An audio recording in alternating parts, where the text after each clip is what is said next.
And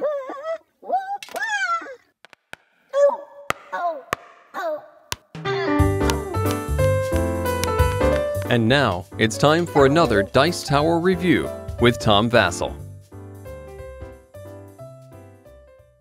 Hey folks, today we're taking a look at a small game from Japan called Aristo-Maze. In this game, you're an aristocrat, and you are too fancy-dancy to go down in the dungeon yourself, so you're going to hire some explorers to go down and beat up the monsters for you. You are not a adventurer, it says on the back. Essentially, you are basically the person who pays them off to go down. This game involves auctions, it involves special characters. There's really kind of a lot of different things in this box. Let's take a look.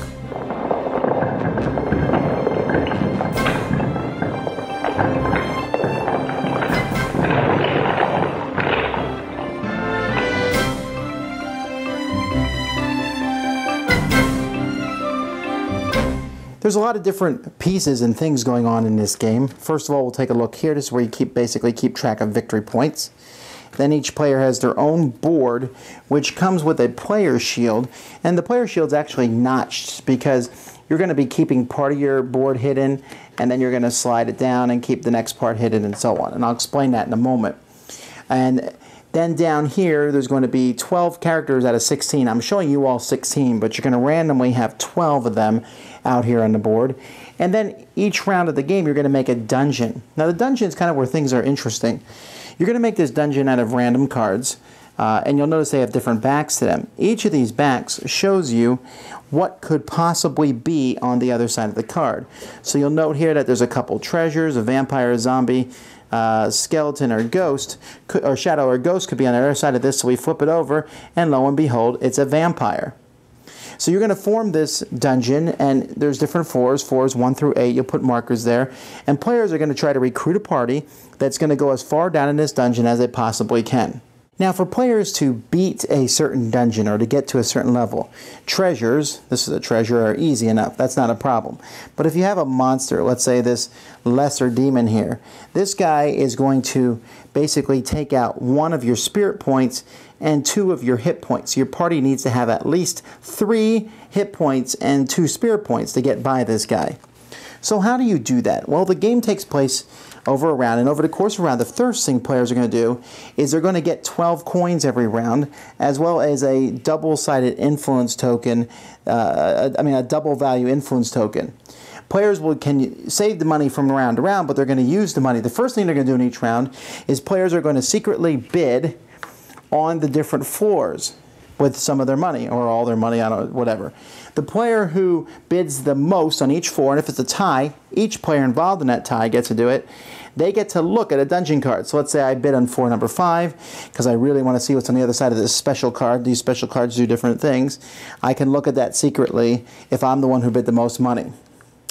After that, players will have 2 rounds of bidding on these characters. These are the 16 characters in the game. Players will secretly, behind their shield, put out 4 different tokens. They can put out the double value token, or they can put out the single coins, and they can also put out some of their signals on these things, because those are used to activate abilities. After everyone puts out 4 of these, they will then place those on the different characters. And so when you look at the different characters in the game, you'll notice each character has a corner, and that way players will put their bids on the corners of that character so you can see who's bid what. After the first round, in which you put out 4 tokens, there's a second round of bidding where you can see what everyone's bid on the first time, and then you can bid as much as you want. And whoever bids the highest is going to get each of these characters. Now, the characters are taken one at a time. Some characters give you special abilities when you take them. Other characters give you special abilities in the dungeon.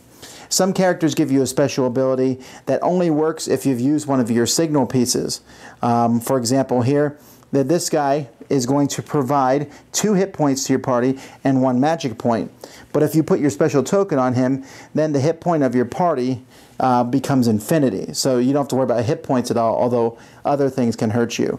So each of these do different things. Some of them can kill each other. Some of them let you get through a special ability called the Gate. Here, your party's when you have the Witch, your party skips all 4s with Creepy. So they give you all different special abilities, and so you'll want to control as many of these as you can. You will also get your Squire, who has basically 1 hit point in each thing. He has 1 spirit point, 1 magic point, and 1 hit point. After players have taken the cards that are theirs for their party, the ones that they've won, then players are going to secretly, they're going to come over here and they're going to secretly decide how far down in a dungeon they're going to go. So they're going to put a return marker. This marker here says return. So let's say I think I can get to 4 or 5. So that means when I'm done with 4 or 5, I'm going to return.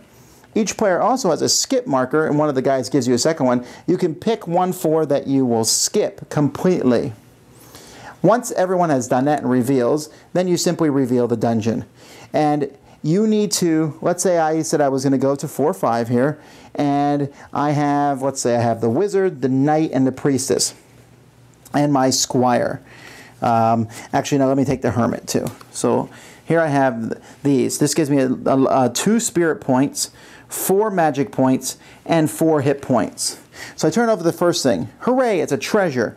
A treasure gives me 1 victory point. That small victory point, it means in a final round of the game, there's 3 rounds. This would actually be worth 2 victory points. Fantastic.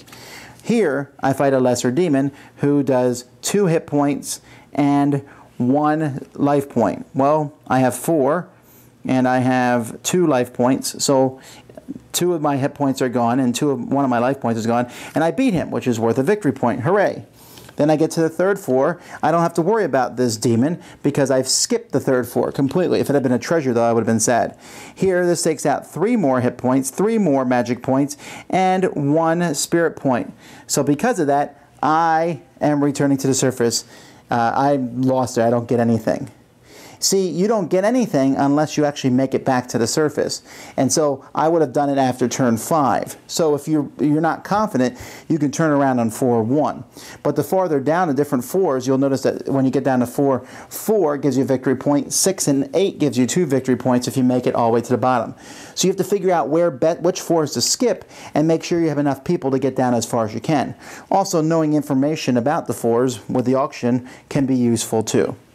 That's kind of the way the game works. There's 3 rounds of that. Obviously, there's going to be a lot going on with the different monsters and the different cards, but that's a basic gist of the game. Well, like I said, much going on there. It has a lot of elements from other games. There's a lot of different auctions going on here. There's a lot of different cards to keep track of. There's all the different special abilities that these different adventurers have. And so it's very interesting, okay? The game has a very unique combination, and it almost works. Oh, I wanted it to work better than it did. It just didn't come through, and I'll tell you why. There's some really cool concepts here. I really like the idea of the dungeon, of saying, okay, well, there's these purple cards are bad. Definitely want to skip those. The red card might be bad, but there's 2 treasures. Maybe this is one of the treasures. And the idea of how far down in the dungeon and come back out, that push your luck element, very much enjoy that. That's fun. The character element, that's pretty cool too. I like being able to take the different characters and utilize them. One of the problems that the game has is the whole auction mechanic. The way it's set up is you really could play the whole game and get cut out a lot of the time. If you bid high on someone and someone bids higher than you, then they've won that character. If you bid high on a 4 and someone else bids higher, they get to look at the 4s. Because the way the auction is set up, you may not get everything you want. You may get nothing you want. And so you could kind of stagger around and just have to randomly go down in the dungeon, or not even go in the dungeon at all because you don't have the adventures that you need. That can be kind of lackluster and boring, and I almost wish that the auction thing was completely taken out of the game and there was a way to draft the characters or some faster way. And that's the second problem with the game, is really there's just too much going on. There's tons of text on all these characters.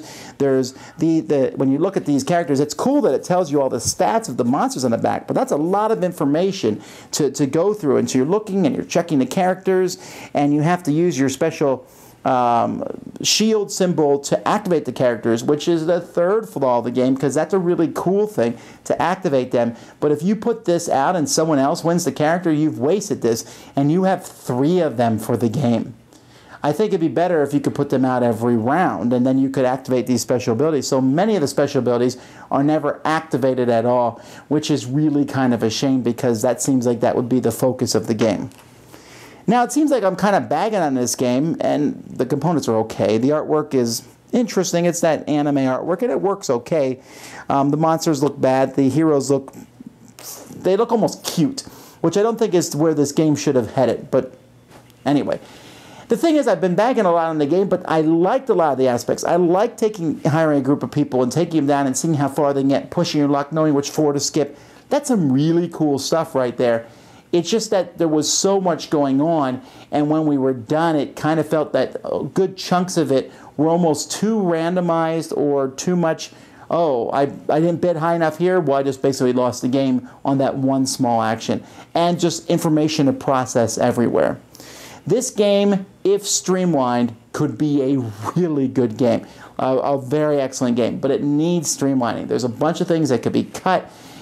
If someone took this game, I think, and went over it and cut parts of it out and up the graphic design so it's easier to tell what everything is, I think you would have a game that I would be really impressed with.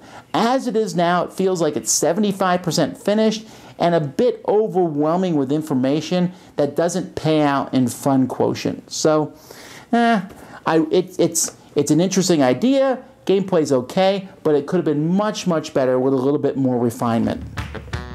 Thanks so much for watching the Dice Tower videos. Find more great videos and reviews as well as our top-rated audio podcast at Dicetower.com. You can also find other great shows at Dicetowernetwork.com. I'm Eric Summerer, and you've been watching The Dice Tower. The Dice Tower is sponsored by Cool Stuff Inc., where you can find great games for great prices. Cool stuff in stock. Check them out at CoolStuffInc.com. Oh, shut the door. There.